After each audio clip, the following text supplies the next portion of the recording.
Hey there. You are listening to the Black Hat Loading Podcast, playing host to world-renowned ethical hackers and cybersecurity trainers. Black Hat Middle East and Africa is the answer to the region's thriving cybersecurity market. Join our conversations as we catch up with InfoSec leaders in an effort to continue winning the cyber war.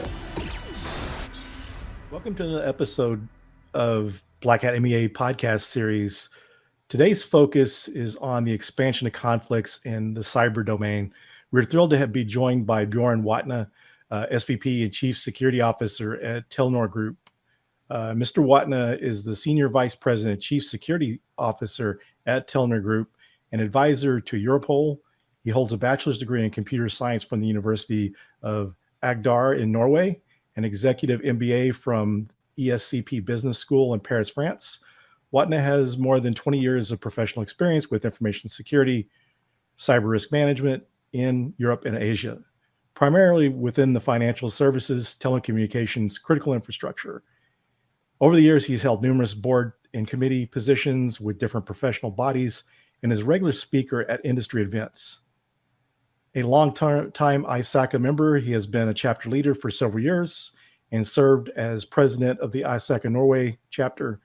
In 2021, Mr. Watne was named amongst the global top 100 leaders in information security by Corinium Global Intelligence. And in 2022, he was a finalist of the Outstanding Chief Information Security Officer Award handed out by OSPAS.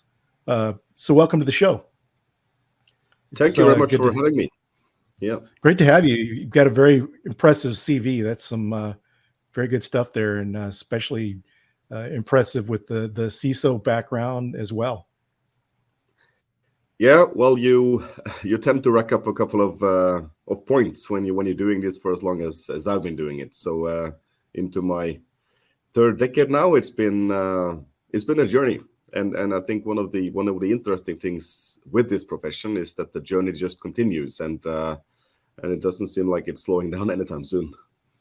Yeah, it's definitely not getting boring anytime soon. So just for our listeners today to kind of discuss what we're going to discuss here, I look forward to our discussion. U.S. Senator Hiram Johnson famously said, "The first casualty when war comes is truth." Today, the cyber domain is increasingly used as a battlefield between countries alongside land, sea, and air. Recent ransomware attacks have caused billions of dollars in damage, but mostly have been quickly mitigated. In this podcast, Bjørn will explore how the cyber domain impacts businesses and societies in a geopolitical context. So how do you see the war in cyberspace inflicting society and business today? Well, it's quite interesting because the cyber domain, I would say, is still somewhat unexplored as a battlefield. When it comes to attribution, tracing the origin of a rocket is not necessarily too difficult. But when you're in the cyber domain, this element of plausible deniability is much more accessible, and yeah, it is somewhat unexplored still. But for sure, if you look at the current conflicts, the one that are ongoing in the world today, we absolutely observe hybrid warfare as the rule of thumb. So there will be a combination of classic kinetic attacks like grenades, for example, hitting radio towers. But this will be in combination with for example, malware targeting servers and online resources in parallel. So definitely an unexplored area as a battlefield, but it does pose a serious challenge for businesses. And if you look back at the 2017 incident, the global shipping giant Maersk, Danish shipper, they were accidentally taken down by the NotPetya malware, and the NotPetya malware was actually weaponized as a weapon of war, and it wasn't Maersk who was the target. It was between states. So obviously malware, when it's released on the internet, it doesn't discriminate, and yeah, in this case, once it was launched, raced around the globe and infected actually countless of computers. But the Maersk is one of the more famous ones. So inflicting society and businesses, yes, I would definitely say that we can see that already.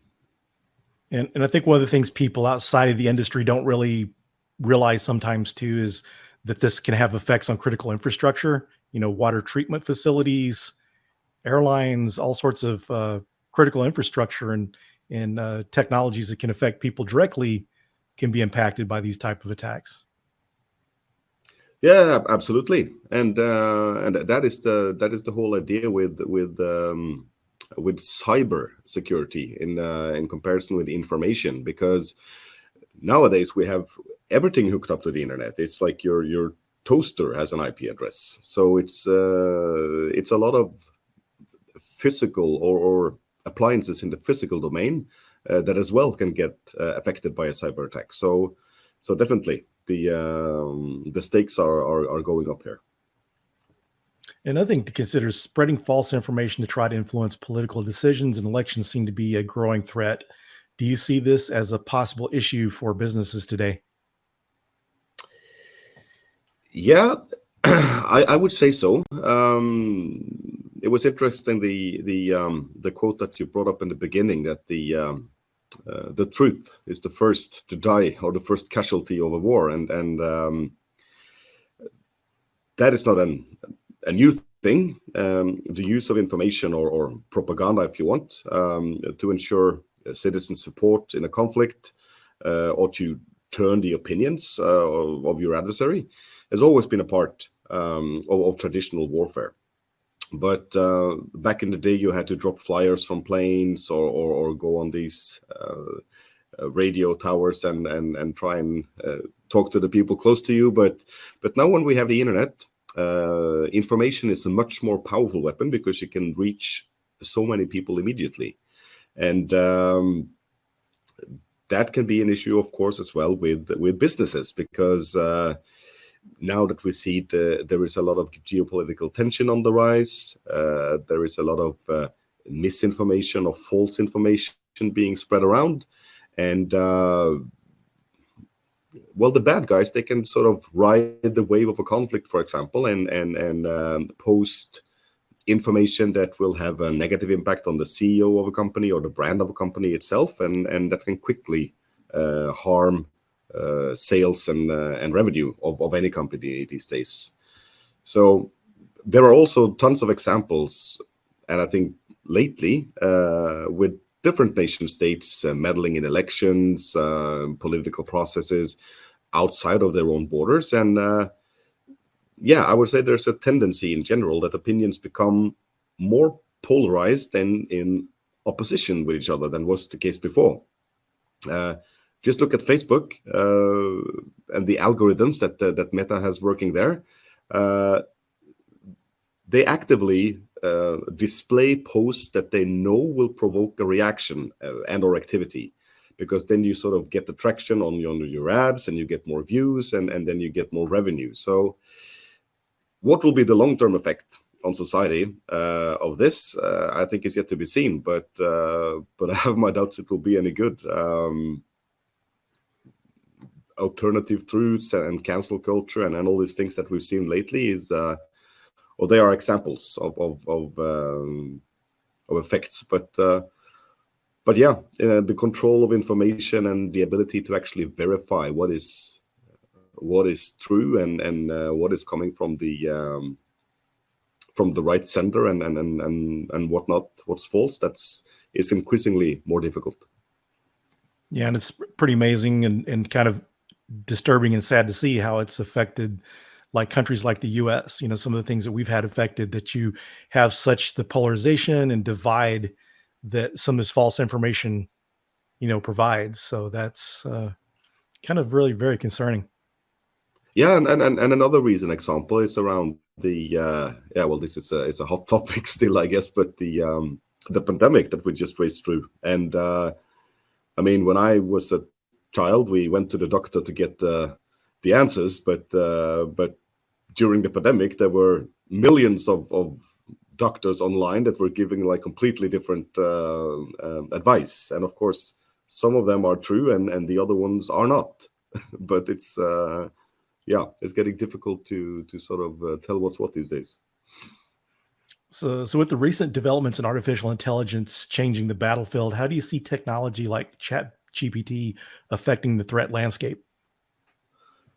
Yeah, that is also a very interesting point, and I believe that we are still at the very start of what will be possible going forward here with these large language models. And I mean, there are a lot of thought leaders and a lot of powerful people now sort of asking if we should maybe hit the brakes on this, because what will be possible very quickly all of a sudden seems a bit unsure. So there have already been discussions on how the artificial intelligence may be the coming of a golden age of fraud, because everybody has received these letters of billionaires having some secret fortune stuck away somewhere, or trying to trick you into clicking a link or opening a document. But if you give the same scammers a tool like, for example, ChatGPT or a large language model, it would be fantastic, because then they could craft very specific messages intended to each specific target that will be harder and harder to discern from the truth. So that is an issue, and bots like ChatGPT, they can also write code. So we might see an evolution even here around morphing malware that will be difficult to detect through signature files, and so it's sort of a tip of an iceberg. And I just not the ChatGPT, I think it's worth mentioning that the technology is available today that through only a 3-second sample of your voice, it will be enough to generate a full conversation in that person's voice. So let's say you have a text generated by ChatGPT to a specific individual. You put on a deep fake video on top, and then you have the actual voice of the person to be behind a message. It will be increasingly more difficult to discern what is true, what actually happened, and what is just fake. That's a very good point. When you look back when they first come out with the deep fakes, that was kind of the factor that made it a little more easier to discover, because the voice thing wasn't quite there yet. But like you mentioned, the sampling software to be able to get that voice, there's like an editing software that I've used for podcasts before, that you're able to go in and say, like, maybe you messed up and said something wrong. You can record your voice and record over it, and it sounds just like you. So yeah, that's pretty scary, that, what some of the things they can do, good capabilities, but it's scary at the same time. And you know how the bad guys, when they figure out how to use technology, we're trying to play catch up to try to figure out how to mitigate what they're doing. Yeah, no, I absolutely agree. And it's funny that when new technology or new opportunities become available, I think it's a little bit disturbing to see how abuse is very quickly happening. So before things are becoming really regulated and really sort of bolted down, there is a lot of creativity on the abuse side of new technology and options. So yeah, with the really rapid development we have in technology these days, it's I think the cause for concern is well placed. Yeah, it's pretty interesting that technology, how quickly it's evolved. I've heard some other experts mentioning how Web3, they promised to bring a lot of evolution and change, and this Chat GPT has been available for not a very long period of time, and you're already seeing a lot of advances. Yes, absolutely, and you see a lot of policies being rewritten all around the board. There was Samsung had this incident with people putting sensitive information into ChatGPT to generate meeting notes and whatnot. So people are very creative and very sort of explorative when new technology is made available. And maybe sometimes it goes a little bit too quick. So it pays off to be careful now and then. Yeah, especially just this whole topic that we've had talking about the the fake information and all that, along with coupled with the Chat GPT and these AI capabilities, really kind of make things kind of scary. So how do we best work to counteract the new threats? Is there a need for more collaboration between businesses, between private sector and government?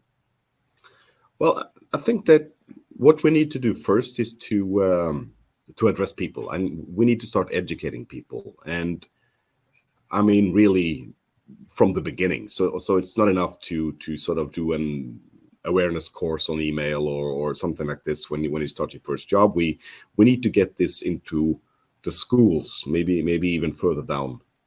If you look over the years, everyone has been brought up to treat their secrets around their bank accounts, for example, with uttermost care. So when it comes to your credit card, your PIN number, there is like a minimum level of trust around these things. Your PIN code is simply something that you don't give away to anyone except perhaps your mom. But with the modern technology now flooding our lives, and you have all these apps and all the new platforms, everybody needs to get online, and they have like an extreme level of trust in technology. And I think that this trust mostly comes based on lack of knowledge, because they are not aware of the pitfalls and the dangers. They are more interested in the functionality and the possibilities. But if we can start educating people to sort of create this concern and awareness also around technology and the use of information, that would sort of put us on the right track. But it needs to go into the schools, and it needs to be a part of your sort of basis now that we live in a connected society. So yeah, definitely take a step back, start treating technology with a bit more respect and more skepticism when we go forward. And you also mentioned a little bit on the collaboration. Yes, over the years it's become quite clear, I would say, that humans, we don't win when we stand alone. So collaboration here is absolutely the key. If I again go back to the pandemic, we are tired of hearing about this now, but it was interesting to see, for example, over here in Europe, where I live, how the different countries very quickly came together, and they were able to agree on a common digital vaccination certificate that all the countries trusted, and it allowed people then to start moving around between countries within the European Union. And if you just look at things like visas and border crossings and passports and requirements and whatnot, it takes a while to sort of agree. But during the pandemic, really quickly it happened that all these countries were able to agree on the common digital vaccination certificate. And I think that is a good example on how this collaboration and how working together can actually help us even secure the digital part of society. The last point here I think I would mention is the role of the governments. And yes, they do have a key role to play, and especially around the regulation. I am, of course, all for as much personal freedom as absolutely possible. But when it comes to the digital society, it's affecting all of us. And the cyber domain, we initially touched up on it related to the cyber warfare. But the cyber domain, it has to be regulated, I think, given that we have this rapid innovation, the global reach, the possible damage that just a single person can do. We need to have some sort of rules also for this area. And again, we are putting so many eggs in this basket now, so many systems, not just the information, but systems, self-driving cars, whatnot, they are connected. And yeah, governments definitely have a role to play in connection with businesses and every person in general. Yeah, and it seems like that collaboration is really needed with the government when you take some of the smaller businesses that may not have the resources. So, yeah, definitely agree. So to kind of take the conversation a little more towards Black Hat and Black Hat MEA, so as an executive, what excites you about Black Hat? Well, interacting with people again, I would say is what I am looking forward to the most this time. Over the last few years, we have been introduced to a number of virtual arenas, but I at least learned that for me personally, this is not how I prefer to communicate with my peers. So looking at Black Hat especially, I mean, it's such a big conference, and to me, it would be literally impossible that I would be able to go back without having met at least someone interesting, learned something new, and yeah, gotten at least one new friend in doing so. So the size and the number of competent people being in the same place for so many days, that's really what I'm looking forward to here. And what do you expect out of Black Hat MEA? Well, Black Hat has built quite a strong brand over the years. I mean, it was started back in 1997, and it's still going strong, maybe even stronger than ever. So I'm definitely expecting a top-notch event, professionally executed, and of course, world-class speakers and subject matter experts present on the stage.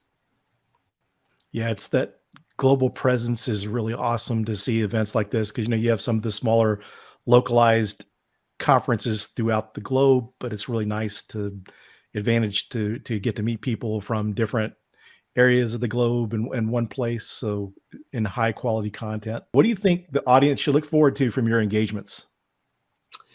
Well, as you actually mentioned initially, I have been working with information security for more than 2 decades now, and I'm starting to gain a bit of experience in the field. I'm also a firm believer that sharing these experiences and what I've personally learned from them is usually more interesting to others than me simply having a hypothesis about the future based on a hunch or some popular articles in the media. So for those who will watch my talk at Black Hat, they could expect me to bring some case studies, some personal experiences of what worked and what didn't. And based on that, hopefully some well-founded advice on how to go about addressing the challenge that we see before us. And working for a global company, I would say there are definitely some differences in the challenges that we face, for example, in Bangladesh compared with Finland. But there are also a lot of, surprisingly, a lot of similarities. Well, I look forward to your contributions at Black Hat, with your background, and the amazing thing too is to see how you've really stayed in touch with the modern cybersecurity, which is definitely needed in these days. So thank you, Bjørn, for sharing your insights. It's been truly captivating discussion, and we cannot wait for you to join us again for another Black Hat MEA podcast episode. Thank you so much for having me, and it was an interesting and I think also important discussion to have. These topics are big, and we're definitely not done discussing them. Thanks for listening. If there's a topic you want us to discuss, please send in your suggestions. Until next time.